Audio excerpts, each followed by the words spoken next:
So I see a lot of people in an attempt to burn fat fast find themselves in the trap of going on a too strict caloric deficit, too extreme version of it, and not being too concerned with performance and very important things that pay off long term, such as muscle preservation. Now, this is a huge mistake as muscles are the primary drivers of fat loss, both directly and indirectly, and not just because they burn fat during rest, which is the most common theory.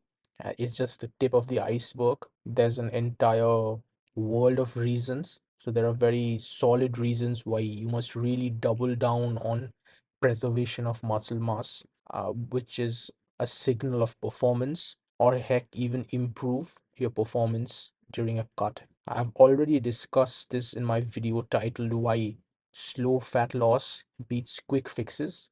You can find it in my channel or in the description box if I remember to paste it. Unfortunately, at this point of time, I can't really create link cards because you need to have at least 1,000 subscribers. So anyway, coming to the main topic, if you guys remember the concept of unitary method in math class, I'm not sure how many of you are mathematically inclined or even remotely interested in maths, but there's a little bit of intuition that helps us understand fat loss better and how sometimes fast isn't actually fast. So let's take the very basic example to understand what unitary method is. So if 5 apples cost 10 units of currency, whether that's 10 USD, 10 pounds, 10 rupees, whichever country you are, then one would cost 2 units of currency. Basic math. So 5 would cost 2 times 5, which is 10, right? So this is simple idea of unitary method. Now let's take another example. Let's say a car moves at 10 miles an hour average, and then we'll reach, if a car moves at 10 miles an hour average, then we'll reach 5 miles in 30 minutes. If the same car moves at 20 miles an hour, so double an average, then we'll cover 10 miles in 30 minutes, right? So twice. Except this logic doesn't apply to fat loss, at least the speed of fat loss. So let's say this is now a fat loss car, for the lack of a better example I can think of. So initially it covers 5 miles in 30 minutes at 10 miles per hour. However, if we double the speed, so 20 miles per hour, it'll only cover 9 miles in 30 minutes instead of 10. Why? I'll explain it later. So bear with me. So it's a 1 mile net loss, right?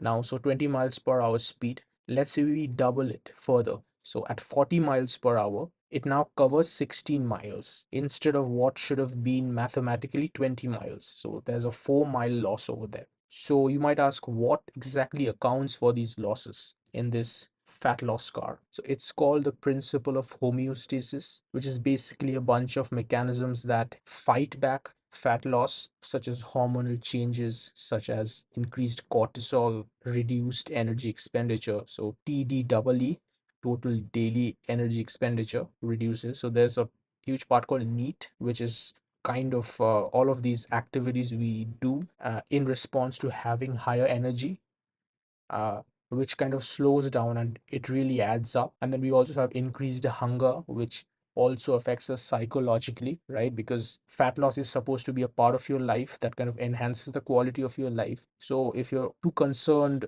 executing that part of the process, then you end up paying a price that's significantly higher than what you ideally should be.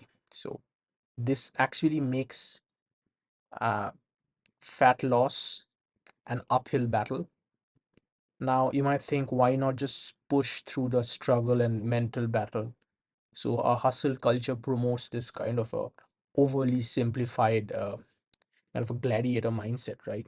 Now, sure, this has its place in the grand scheme of things, um, but there's a better way of doing uh, things, especially fat loss, because there's a net balance. So certain things are investments, certain expenditures might seem like a loss in the local frame of time, but it ultimately pays off and ultimately leads to gains overall, right? And so reduced performance is actually a net loss, it's a huge liability. So lack of mental clarity and muscle loss, which ultimately leads to improved and effortless fat loss. um, we tend to lose that if you are in a hurry.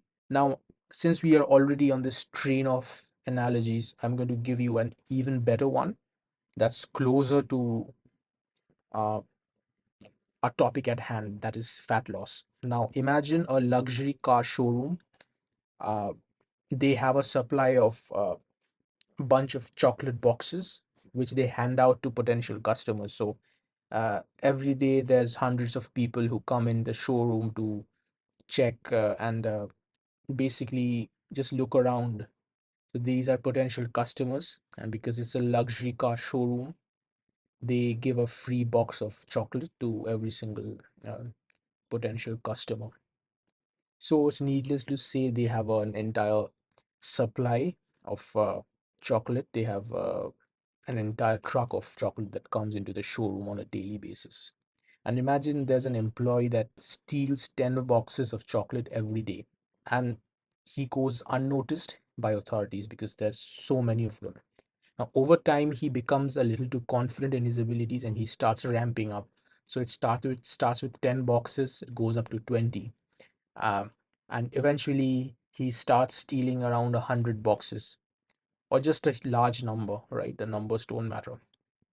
Now, he would naturally draw attention of the people who are concerned with uh, keeping record of those. So initially, let's say it's only 10. It's a very tiny fraction of what comes in on a daily basis. So he goes easily unnoticed. But when the numbers go up, then it naturally draws attention of the people, and they start tracking it.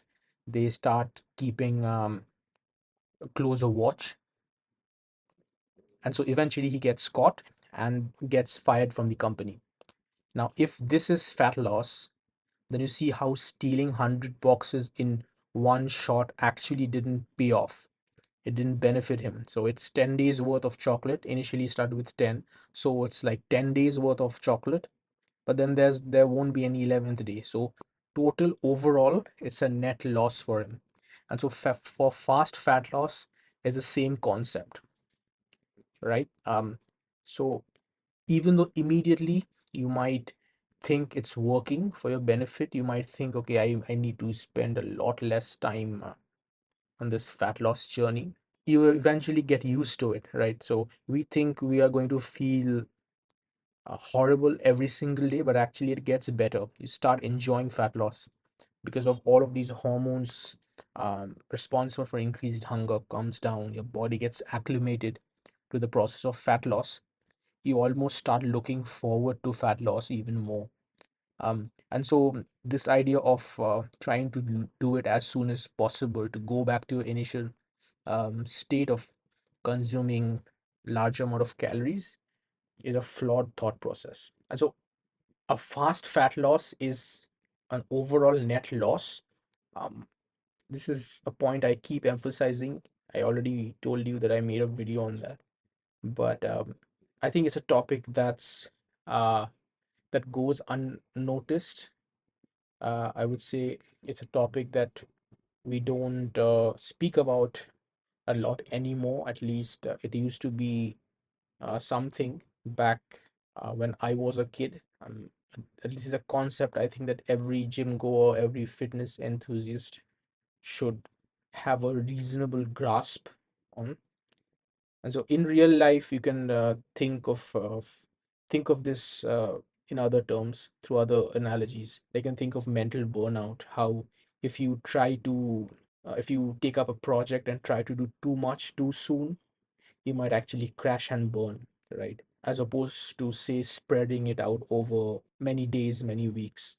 If you try to carry, let's say, 10 grocery bags in one trip to the door, you might end up fatiguing yourself, worst case, injuring yourself if you are an older person, right? So you're better off taking more number of trips. So that is far more optimized. I hope this made sense. So the ultimate lesson is to stick to a guideline and not try to reinvent the wheel. So there's years of research that went into figuring out what works best for most people. you'll have to experiment with it. But the room is very small, right? So you'll have to get the basics first. If you just try all sorts of permutations and combinations, then you're going to spend a lot of time before you finally put a nail in the head, if at all. So after your first time, you'll get the hang of it. So I just started on my fourth fat loss journey. It's just been a week. So fourth fat loss is like last time it was 2023, and before that it was early 2022. So 2023 it was late 2023, and then the first time it was in 2018. So it's a long, there's many years in between. It's a long journey. So, but it, even though I have a basic idea, I always have to modify certain aspects to keep up with the changing times. And by times, I mean as I grow older, there's a lot of little details. But anyway, so fat loss is before the ball starts rolling, it's kind of difficult. I won't lie. If I'm being completely honest, if you're starting out, if you have no experience in fat loss, it's kind of easy and tough at the same time, meaning you don't have to know a lot to do the things. So execution isn't necessarily about knowing the theory behind it, even though it helps. So, but quite ironically, this is the video is about knowing the theory and not executing. But yeah, I mean, if you are venturing out into fat loss, I think you should know certain things. Mm. So it's difficult in execution. It's not complicated. It's not a journey of discovery per se, but it's like doing certain things on a daily basis that compounds over time, right? I hope this video helped you get the general idea. If you have any suggestions, if you disagree with me, if you think I missed out on certain points, do let me know in the comments below.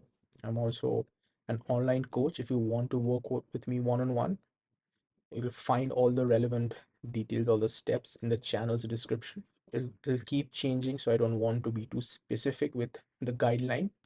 Um, so you'll find the link in the channel's description. So stay tuned and thanks for watching.